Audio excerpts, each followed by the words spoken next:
देश के संसद में महिला बिल पास होते ही पूरे देश में चर्चाओं का माहौल गर्म है। जहां एक और कुछ लोग इसको भाजपा सरकार का और देश के प्रधानमंत्री नरेंद्र मोदी का मास्टर स्ट्रोक बता रहे हैं, तो कई लोग इसको चुनावी जुमला भी कह रहे हैं। हालांकि बिल लागू अभी नहीं हुआ है, अभी जो है एक्ट बनने में टाइम लगेगा, लेकिन पास होते ही इस तरह की चर्चाएं जो चल रही हैं उसके पीछे क्या कारण है, क्या कमियां हैं, इन सब के बारे में हम चर्चा करेंगे। हमारे साथ में ओबीसी महासभा के कुछ सदस्य मौजूद हैं, जिसमें विश्वजीत रजोनिया जी हैं। हम सबसे पहले उनसे जानना चाहेंगे कि क्या कारण है कि आप इस बिल का थोड़ा विरोध कर रहे हैं। देखिए, इसलिए हम इस बिल का विरोध कर रहे हैं। सबसे पहली हमारी जो मांग है कि इस देश की कुल महिलाओं की आबादी का आधी आबादी जो महिलाओं की है वो ओबीसी वर्ग की है, और उन ओबीसी वर्ग की महिलाओं के लिए इस बिल में कुछ नहीं है। हम चाहते हैं कि उनके लिए इसमें प्रावधान हो, और इस देश की आधी आबादी महिलाओं की है तो 33% आरक्षण को 50% आरक्षण क्यों नहीं। और काफ़ी सारे इस देश के नेताओं ने भी बोला है 50% आरक्षण का, तो उस पर इस देश की संसद में बहस क्यों नहीं। और हम पूरे विश्वास के साथ ये कहना चाहते हैं ओबीसी महासभा की तरफ से कि इस देश की सरकार इस देश की महिलाओं के साथ छल कर रही है, और आने वाला चुनाव जीतने के लिए जैसे चुनावी जुमले के रूप में इस बिल को लाया गया है। इस देश की सरकार से हम पूछना चाहते हैं कि ये परिसीमन के बाद कौन लागू होगा। देश में जातिगत जनगणना की जो हम लड़ाई लड़ रहे हैं, इस देश में जातिगत जनगणना की लड़ाई जो लड़ी जा रही थी उसको रोकने के लिए आपने देश में जनगणना नहीं कराई। वो जनगणना कब होगी, और जनगणना होगी उसके बाद परिसीमन होगा। तो ये 2031 में अगली जनगणना होनी है, उसके बाद जब परिसीमन होगा तो आप 2035 में जाके इस कानून को लागू करोगे, और 2023 में आप बनाने का काम कर रहे हैं। तो आप ये 5 राज्यों के चुनाव जो होने वाले हैं उसके बाद जो लोकसभा का चुनाव होना है उसमें आप इसे फ़ायदे के रूप में इस्तेमाल करना चाहते हैं। इस देश की महिलाओं का आप इस्तेमाल करना चाहते हैं, जिसका हम आपके माध्यम से पूर्ण रूप से विरोध दर्ज कराते हैं, और ये कहना चाहते हैं इस देश की सरकार से कि इसमें अगर महिलाओं के साथ आपने छल करने का काम किया तो हम स्पष्ट रूप से आपसे कहना चाहते हैं कि हम आपको दिल्ली में जाके घेरने का काम करेंगे, प्रधानमंत्री निवास घेरने का काम करेंगे, इस देश की संसद को घेरने का काम करेंगे। और हमने पहले भी मध्य प्रदेश के अंदर हमारे मुद्दों पर, हमारे आरक्षण के मुद्दे पर, हमारे तमाम वो मुद्दे जिनके लिए हम लड़ रहे हैं, जातिगत जनगणना का मुद्दा, उन पर हमने मध्य प्रदेश के विधानसभा और मुख्यमंत्री को घेरने का काम किया। हम आपको भी घेरने का काम करेंगे। तो देखिए, ओबीसी महासभा का साफ कहना है कि बड़ा आंदोलन किया जाएगा, क्योंकि जिस तरीके से ओबीसी को दरकिनार कर दिया गया है, ओबीसी महिलाओं को बाहर रखा गया है। और आप देखेंगे कि उमा भारती ने भी इस चीज़ की जो है चिंता जाहिर करी थी और अपना विरोध जताया था कि ओबीसी महिलाओं को भी शामिल किया न जाना चाहिए। मैं आपको बता दूं कि 27 साल बाद पहली बार 12 सितंबर 1996 को देवेगौड़ा जब प्रधानमंत्री थे तब ये बिल लागू करने का प्रयास किया गया था। उसके बाद अभी 27 साल बाद ये प्रयास किया गया है। और अभी मोदी जी भी 10 साल से हैं, और उनके जो पिछले 2 चुनाव थे उसमें ये बिल में था, एक्चुअली महिला बिल को लागू करना था। तो पूरा 2 कार्यकाल लगभग निकल गए हैं, 9 साल हो चुके हैं। उसके बाद मोदी जी को याद आया। क्यों लगता है आपको कि 9 साल बाद याद आया, पहले क्यों नहीं कर पाएंगे? देखिए, 2014 का वो चुनाव जीते कि बहुत हुई महंगाई की मार, अब की बार भाजपा सरकार। उसके बाद 2019 का वो इसी तरीके से चुनाव जीते जुमला देकर। अब 2024 का जो चुनाव है वो इस महिला आरक्षण विधेयक पर वो जीतना चाहते हैं। और इस तीनों चुनाव का आप देखेंगे, जब तीसरा चुनाव होने वाला, 2 चुनाव हुए, कि स्पष्ट तौर पर आपको दिखेगा कि इस देश के लोगों को उन्होंने अपने चुनावी फ़ायदे के लिए उपयोग किया है। और अब जो 2024 का जो चुनाव होने जा रहा है उसमें इस देश की महिलाओं का उपयोग इस 33% आरक्षण के माध्यम से करना चाहते हैं।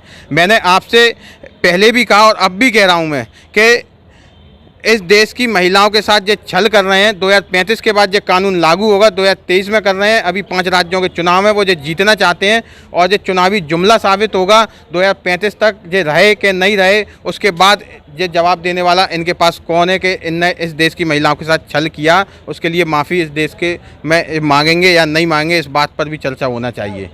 तो देखिए, ये बहुत बड़ी बात कह रहे हैं कि चुनाव में लाभ के लिए उपयोग इस बार महिलाओं को किया जा रहा है। पिछले 2 चुनाव विभिन्न मुद्दों पर जीते गए, इस बार शायद कोई मुद्दा बचा नहीं है भाजपा के पास, तो महिलाओं को मुद्दा बनाया जाता है। महिलाओं के कंधों पे बंदूक रखकर इस बार चुनाव जीतने का प्रयास किया जा रहा है। अभी वर्तमान में मैं आपको बता दूं कि यदि हम लोकसभा की बात करें तो 15% जो है केवल महिला सांसद हैं, और यदि हम सभी राज्यों की विधानसभाओं की बात करें तो स्थिति और भी गंभीर है। केवल 10% महिलाएँ ही जो है वो प्रतिनिधित्व करती हैं। इतनी गंभीर स्थिति में पहले 33% आरक्षण की बात की जा रही है, तो वो भी सही है कि जब महिलाएँ 50% या आधी आबादी हैं तो आधा उनको जो है आरक्षण क्यों नहीं। तो ये बहुत गंभीर मुद्दा है। हमारे साथ ओबीसी महासभा के धर्मेंद्र जी भी मौजूद हैं। धर्मेंद्र जी से जानेंगे कि क्या लग रहा है आपको, क्या विसंगतियाँ हैं और ये विसंगतियाँ क्यों छोड़ी गई हैं।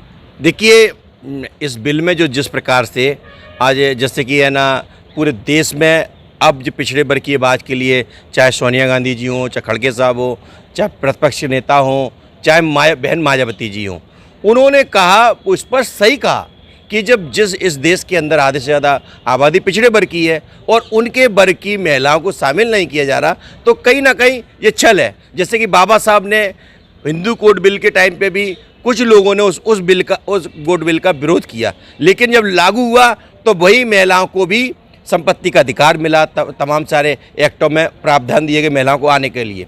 लेकिन क्या कारण है, जब इस देश के अंदर आधे से ज़्यादा आबादी महिलाओं की है और उसमें भी 33% दिया जा रहा है। मैं बहन मायावती जी का जो स्टेटमेंट है मैं पूर्ण रूप से समर्थन करता हूं, क्योंकि उन्होंने जो जिस बात से कहा कि 50% महिलाओं की आबादी है तो उनको 50% मिलना चाहिए, लेकिन जिस प्रकार से इस देश के दूसरे काशीराम शरद यादव जी ने जब कांग्रेस की सरकार थी तब उस बिल में स्पष्ट कहा था कि जिस प्रकार से आप कलावती को रिजर्वेशन देना चाहते हैं उसी प्रकार से कंडावती को भी देना चाहिए। तो कंडावती जो पिछड़े वर्ग के लोग हैं, जो SC ST के लोग हैं, जो वंचित समाज के लोग हैं, तो फिर इनको क्यों नहीं दिया, इनसे वंचित जो पिछड़े वर्ग के लोगों को क्यों वंचित किया जा रहा है।